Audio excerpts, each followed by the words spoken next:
ಮೂರನೇ ಕಣ್ಣು ತನಿಖೆ ಸುದ್ದಿವಾಹಿನಿ. ಮಳೆ ಅವಾಂತರವು ಅಥವಾ ಸಂಬಂಧಪಟ್ಟ ಸರ್ಕಾರಿ ಅಧಿಕಾರಿಗಳ ದುರ್ಲಕ್ಷ್ಯವು. ನಿನ್ನೆ ನಡೆದ ಭಾರೀ ಮಳೆಯಿಂದ ಚರಂಡಿಗಳ ಅವ್ಯವಸ್ಥೆಯಿಂದ ಮನೆ ಮನೆಗೆ ನುಗ್ಗಿದ ಮಳೆ ನೀರು, ಕಸ ಕಡ್ಡಿ ಮಣ್ಣುಗಳಿಂದ ಚರಂಡಿಗಳು ತುಂಬಿದ್ದು, ಸರ್ಕಾರಿ ಅಧಿಕಾರಿಗಳಿಂದ ಯಾವುದೇ ಮುಂಜಾಗ್ರತಾ ಕ್ರಮ ವಹಿಸದ ಕಾರಣ ನೀರು ಸುಗಮವಾಗಿ ಹೋಗದೆ ಸಮಗಾರ್ ಓಣಿ ನಾಗ್ಪೈ ಸರ್ಕಲ್ ಬೆಳಗಾವಿ ಇಲ್ಲಿಯ ವಾಸವಾಗಿರುವ ಜನರ ಮನೆ ಮನೆಯಲ್ಲಿ ನೀರು ನುಗ್ಗಿದ್ದು ತುಂಬ ಹಾನಿ ಮತ್ತು ಅಸ್ತವ್ಯಸ್ತ ಪರಿಸ್ಥಿತಿ ನಿರ್ಮಾಣವಾಗಿದೆ.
ನಮಸ್ಕಾರ ಗೆಳೆಯರೇ, ನಾನು ಗಂಗಾಧರ್ ಆರ್ ಗೌಡ್ಮನಿ.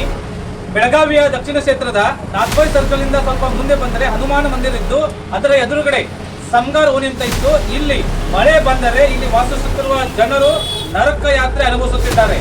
ಬಹಳ ತೊಂದರೆ ಆಗಬೇಕು.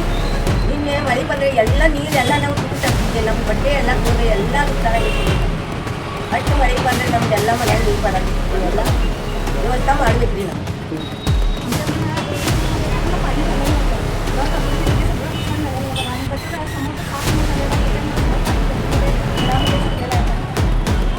ಹೇಳಿರಲ್ಲ ಅದು ಸೇಮ್ ಪ್ರಾಬ್ಲಮ್ ಐತ್ರಿ. ಕುಟ್ಟಿ ಓನಾಗ ಪ್ರಾಬ್ಲಮ್ ಐತ್ರಿ.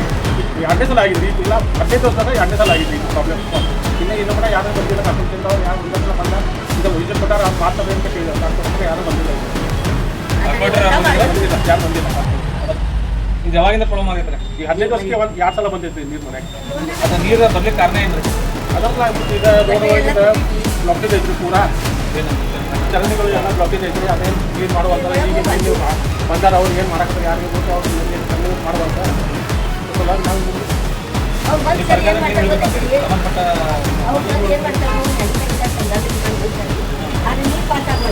ನೀರೆಲ್ಲ ಒಳಗಡೆ ಬರೋದು, ನಮ್ಮ ಮನೆಗಳು ಸಣ್ಣ ಮನೆಯಾಗ ಹೋಗಾಕತ್ತಿದ್ಯಲ್ಲ, ಎಲ್ಲ बच्चे रोज एकदा सगळं पाणी गेलं आहे, सगळं नुकसान झालंय बघा आमचं.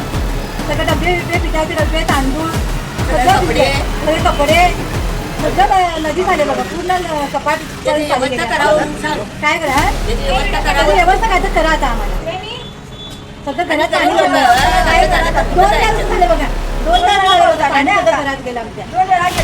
आमची पोरं बी लहान लहान आहेत किंवा घरात.